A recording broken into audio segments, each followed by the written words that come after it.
friends, welcome to my YouTube channel IPDS Education online classes. Last video में हमने देखा था कि हमने इंट्रोडक्शन देखा था पॉलिटिकल साइंस में क्लास 12 का जो चैप्टर 1 है एरा ऑफ कोल्ड वॉर, शीत युद्ध का दौर, थोड़ा इंट्रो थोड़ा ब्रीफ में उसको समझा था। आज हम इस चैप्टर का इस पार्ट 2 के अंदर जो फर्स्ट टॉपिक है आपके इस चैप्टर का, आज हम उसको डिस्कस करने की कोशिश कर रहे हैं। यहाँ पर सुनिए ध्यान से, देखिए जो टॉपिक आपका क्यूबा मिसाइल क्राइसिस, क्यूबा का मिसाइल संकट, ये टॉपिक आप याद रखिएगा, बहुत ज्यादा इंपॉर्टेंट है। एग्जाम में कई बार यहाँ से 6 मार्क्स का क्वेश्चन भी आता है, 4 मार्क्स का क्वेश्चन भी आता है, लॉन्ग क्वेश्चन भी फंसते हैं यहाँ से, ठीक है। तो बहुत इंपॉर्टेंट टॉपिक है और आपको अपने जनरल नॉलेज के लिए पता होना चाहिए। देखिए क्यूबा का मिसाइल संकट, अब ये था क्या क्यूबा, ये कहां से आया, क्या चीज है। देखिए अमेरिका आप सब जानते हैं विश्व की सबसे बड़ी महाशक्ति है और हमने देखा भी शीत युद्ध के अंदर 2 विचारधाराओं में लड़ाई चली थी, अमेरिका और सोवियत संघ के बीच में, पूंजीवाद और साम्यवाद के बीच में। अमेरिका जो यहाँ के नेता थे, अमेरिका के जो राष्ट्रपति थे इस समय, ये क्यूबा मिसाइल संकट 1961 से 1962 की घटना है, 61 से 62 के बीच की।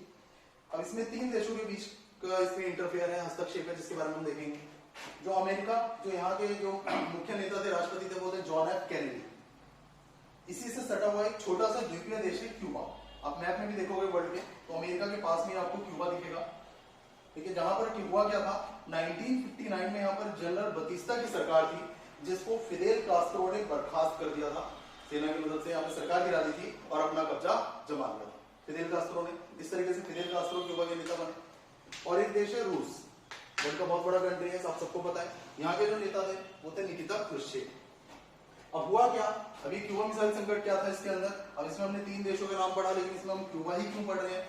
अब क्यूबा के अंदर ऐसा क्या हुआ, मेन सेंटर पॉइंट क्यों था ये, देखिए याद रहना चाहिए। बेशक अमेरिका के पास में क्यूबा है, अमेरिका से सटा हुआ देश है, लेकिन जो इसका संबंध था वो रूस के साथ था। जो क्यूबा है इसका संबंध रूस के साथ था, या आप कह सकते हैं सोवियत संघ के साथ था, यूएसएसआर जिसे हम बोलते हैं, ठीक है, इसके साथ था। अब हुआ क्या, जो रूस की विचारधारा थी, साम्यवादी विचारधारा ही क्यूबा ने अपनाई, इनकी विचारधारा को फॉलो किया। साम्यवादी विचारधारा का प्रभाव था, बेशक ये अमेरिका के निकट था, लेकिन यहाँ पर पूंजीवाद का प्रभाव नहीं था, ये चीज थी। उसके बाद क्या किया, जब साम्यवादी विचारधारा थी, अब रूस ने अपने आप को, इस समय विचारधारा की लड़ाई चल रही थी, सैन्य संघर्ष चल रहा था, दुनिया में दबदबा बनाने की बात चल रही थी। तो रूस ने क्या किया, निकिता क्रुश्चेव जी ने सोचा यहाँ पर, अब इन्होंने सोचा कि मैं क्यूबा को अपना एक सैन्य अड्डा बनाऊं, एक मिलिट्री बेस बनाऊं यहाँ पर अपना। और इसलिए रूस ने क्या किया, यहाँ पर 1962 में परमाणु मिसाइलें तैनात कर दी।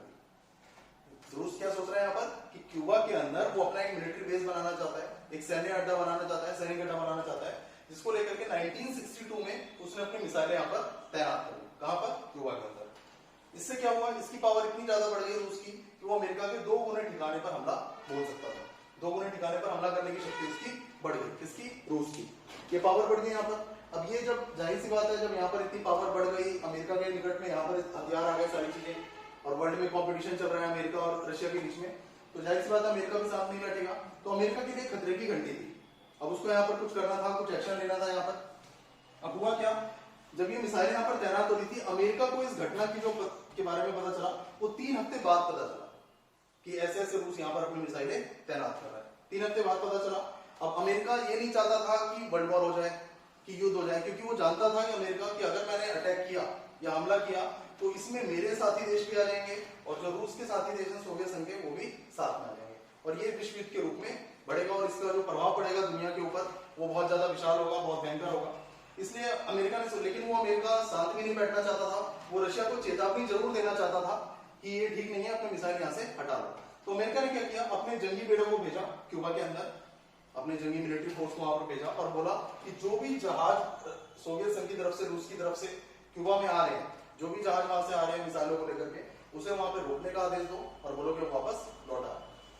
इस तरीके से वो चेतावनी देना चाहता था, ये सारी चीज थी। अब ये अगर घटना हो जाता युद्ध के लेकर के, क्यूबा मिसाइल संकट में खतरे क्या थे, कुछ संभावित खतरे थे। जैसे अगर ये युद्ध हो जाता, अमेरिका अगर संयम से काम नहीं लेता, वो सिर्फ ये नहीं कहता कि अपने जहाजों को वापस ले लो, डायरेक्ट अटैक कर देता, तो इससे कहता युद्ध से, अगर युद्ध होता तो इससे क्या है, सभी पूरे मानव अस्तित्व पर खतरा था, पूरी मानव जाति पर खतरा था और तीसरे विश्व युद्ध की आशंका बनी हुई थी। लेकिन अमेरिका ने यहाँ पे जो पॉलिसी अपनाई और रशिया ने, वो था अवरोध। दोनों देशों ने अवरोध की नीति अपनाई, क्योंकि अवरोध की नीति का मतलब ये होता है कि दोनों इतने ताकतवर हैं, दोनों इतने पावरफुल हैं, वो जानते हैं कि अगर किसी एक ने अटैक भी किया तो दूसरा भी उसका जवाब अच्छे से दे सकता है, लेकिन वो इसके प्रभाव से भलीभांति परिचित है।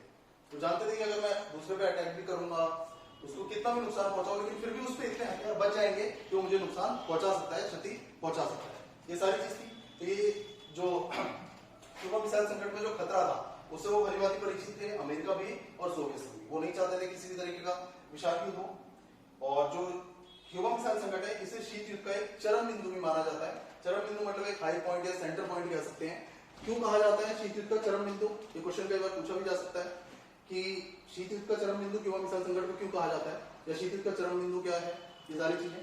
उसका मेन रीजन क्या है? क्योंकि चरम बिंदु इसलिए कहा जाता है क्योंकि पूरे शीत युद्ध के दौर में जो कोल्ड वॉर आपको पता होना चाहिए 1945 से स्टार्ट हुआ था और 90s के डिकेड तक चला था। 91 में हम कह सकते हैं पूरी तरह खत्म हुआ। यहाँ पे जब यूएसएसआर हार गया था, कैसे कैसे हारा था वो सारी चीजें हम डिस्कस करेंगे, ठीक है। तो 45 से लेकर 91 में चरम बिंदु इसलिए कहा जाता है क्योंकि इस पूरे टाइम पीरियड में यही वो टाइम था जब ऐसा लग रहा था कि दुनिया के अंदर विश्व युद्ध हो सकता है, थर्ड वर्ल्ड वॉर हो सकता है और पूरी मानव जाति पर खतरा मंडरा रहा है, ठीक है। तो इस टॉपिक के अंदर सिर्फ इतना ही है। अगर 6 मार्क्स का क्वेश्चन आता है, 4 मार्क्स का क्वेश्चन आता है, तो आपको यही चीजें उसके अंदर समझानी है। आपको ये जो नाम है इसके अंदर ये सारे जितना भी डाटा है ये आपको पता होना चाहिए, ठीक है। आशा करता हूँ आपको ये पूरा टॉपिक समझ आ गया होगा। नेक्स्ट वीडियो के अंदर इस चैप्टर को हम आगे लेकर के चलेंगे और जो भी आपके डाउट्स हैं वो आप कमेंट्स में पूछ सकते हैं। हमारी जो क्लासेस है IPDS एजुकेशन, हमारा जो इंस्टीट्यूट है, वहां पर आप ऑफलाइन क्लासेस हमसे ले सकते हैं। Thank you very much.